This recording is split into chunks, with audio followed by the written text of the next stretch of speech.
Hey, welcome back, guys. This isn't my normal stuff, but this is something my sister wanted me to do, even though she wanted me to do it to ghetto smut.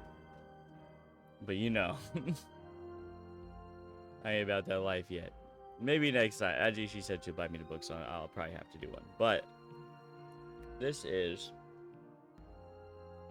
a quick review for one of my favorite lit RPG books at the moment, Human Insanity, or like an Outcast in Another World series by I want to say it's like KamakaziPotato or something like that. I'm gonna pretend like I can't just go look at it. All right.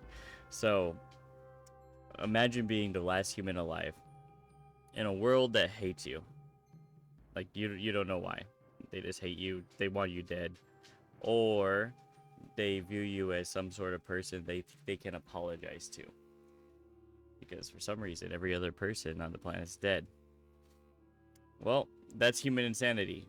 It's a brutal survival story set in a lit RPG context where every stat point could be the one that separates you from life and death. It's so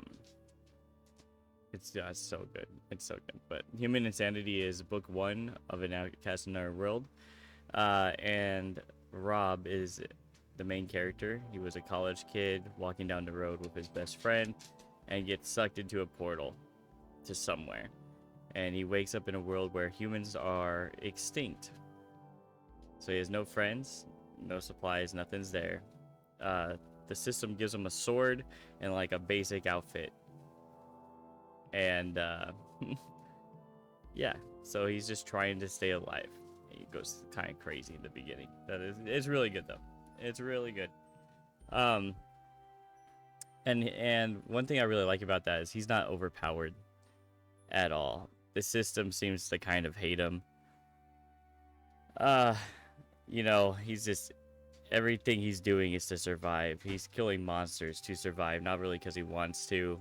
Um, you know, and he almost dies several times, like throughout the first book, throughout the first chapter, I think, if I remember right.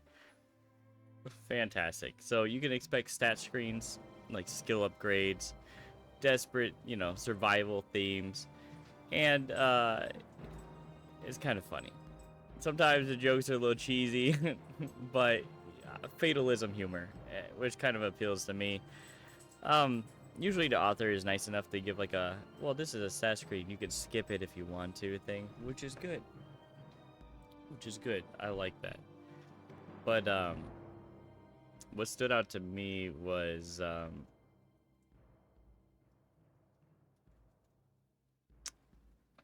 unlike other RPG books, this guy doesn't know what he wants to do at first. He's just trying to survive. He's trying not to die. And instead of being welcomed into another world with like no issues, almost, it's kind of, yeah, it was refreshing and everything. Because I'd read like He Who Fights with Monsters. I read I'm Not the Hero. I've listened to, I suppose, on both those things because usually I listen to it while driving. But it's really good. But it's gritty. It's like survival.